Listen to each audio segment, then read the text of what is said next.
So you want to make gold in Shadowlands? Well, in this video I will list what I think will be the top 10 gold making methods in Shadowlands, in the hopes that it will help you figure out exactly how to make gold, and how to prepare yourself in advance of the expansion. This list will cover gold making methods from worst to best, and also I will give a little estimated gold per hour, as well, just to try to show how much gold you can expect to make from these methods. The gold per hour will be based on the average gold per hour through the expansion based on my opinion, and based on Battle for Azeroth prices. Some of the gold making methods will obviously give higher gold per hour at the start of the expansion and go down in value over time, like for example gathering professions. So with that being said, let's just jump right into it. Actually, before we head into it, I'm just going to mention that I'm giving away a gold cap if we hit 20k subscribers by the end of 2020. So if you haven't subscribed yet, make sure to do so. Alright, let's go.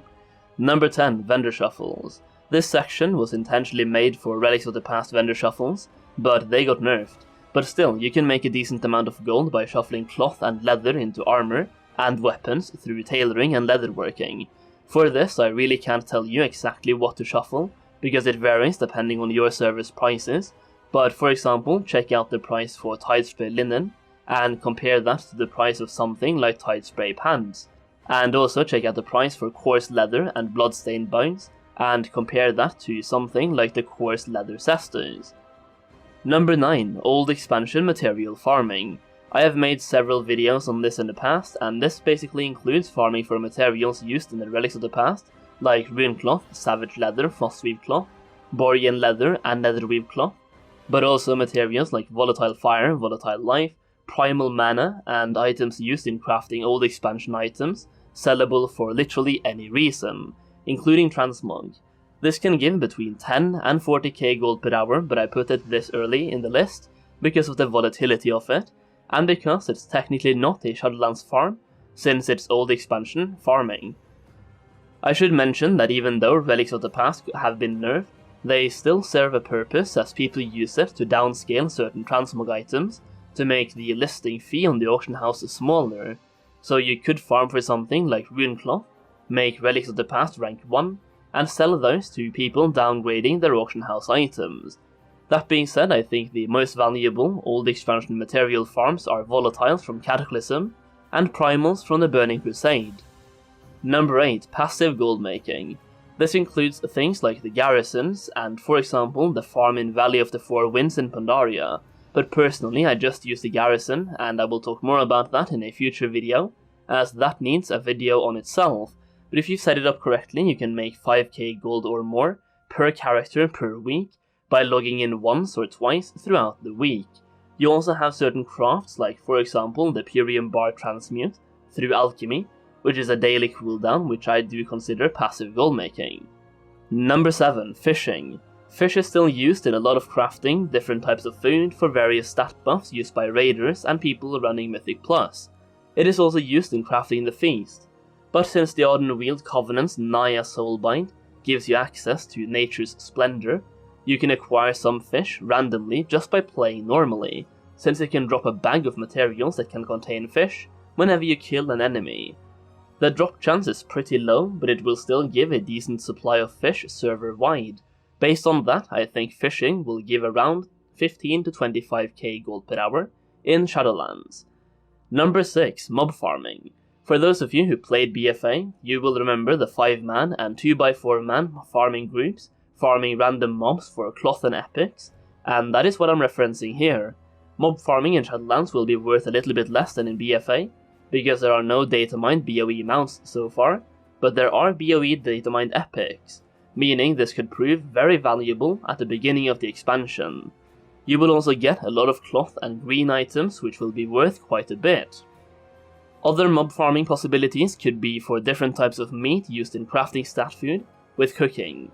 I think this gold making method will be worth around 20 to 30k gold per hour in Shadowlands, and I think it will be worth even more at the start, and gradually decrease towards the 20 to 30k range. I think it will stay valuable for a long time because of the covenants where you can loot a bag of goodies randomly when killing mobs, which will add value to these farms. Number 5. Skinning, open world and instance. Once again, we can look back at BFA, where we had a couple of great farms for skinning both in the open world and instanced in, for example, as Herbalism. While in Shadowlands, skinning will be even more lucrative because of the armor kits crafted with leatherworking, which might become very lucrative for raiders. Basically, it's another consumable for raiders to use, and consumables really help gold making in the long term. I haven't done much testing on skinning in the Shadowlands beta yet, but if we can find a dungeon like at Herbalism that we can farm with skinning, that could be really lucrative for gold making. There's also some mob farming possibilities, especially in Bastion, and the good thing about farming mobs for skinning is that they also drop meat, which is relevant for cooking stat buff food. Another good thing about skinning in Shadowlands is that we will be level 60, so we can go back to BFA content where we did skinning and leatherworking farms, and we can do those at level 60 at even higher efficiency, since we will one-shot the mobs, and that will pretty much increase the gold per hour by quite a bit. I think skinning will give around 25 to 35k gold per hour in the Shadowlands. Number 4. Herbalism and Mining. I think it's fairly obvious how you make gold with herbalism and mining, and I think it's fairly obvious why they are two good gold making professions. But in Shadowlands I think both these professions, especially herbalism, will be even more lucrative than it has been in a few expansions now. Basically, in Shadowlands, alchemists can also make weapon oils, on top of the usual potions and flasks, which gives another consumable for raiders and people doing Mythic Plus to use. Scribes can also craft missives, which are used to predetermine the stat outcome of crafted items, which will also give scribes a constant need for herbs throughout the expansion, and I believe these missives will be in demand throughout the entire expansion.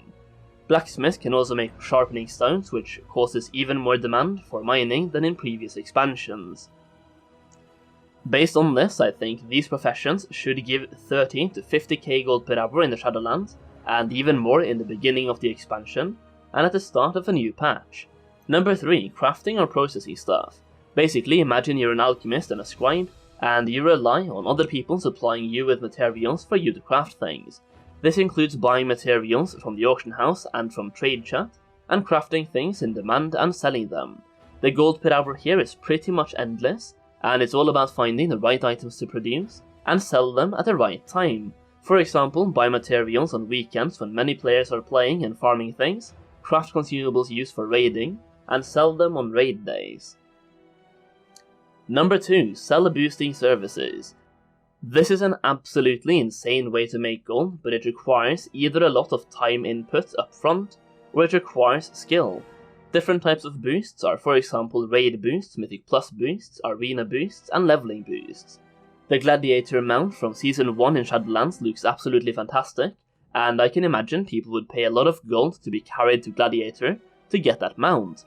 Likewise, Mythic Plus seasons usually rewards a mount based on an achievement as well, and the last raid tier of any expansion usually rewards a mount as well, which makes that particular raid tier very popular for boosting. And in BFA, selling leveling boost in Freehold was also a really popular way of making gold. And in 8.3 you could sell horrific vision runs.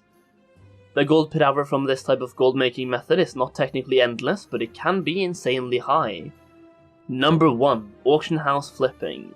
Buy cheap and sell expensive. This one requires at least one, but maybe multiple videos. The gold per hour from it is actually endless, and I would suggest you download and learn how to use TSM, aka Trade Skill Master, if you're going to go with this gold making method. I'm not going to talk about it more in depth because, like I said, it needs several videos to explain how to do this. And yeah, there it is, 10 different ways to make gold ranked from worst to best, based on my experience with making gold in different expansions. If nothing else, I hope this helped show you how many different ways there is to make gold, so you don't get stuck thinking the only way to make gold is through herbalism and mining, and if it's your first time playing retail, at least now you know how you can make gold. And if you get bored of one way of making gold, you can always try one of the other ones. If you did enjoy the video, make sure to give it a like, and click on that subscribe button as well for more videos. Thank you all so much for watching, and I'll see you again very soon.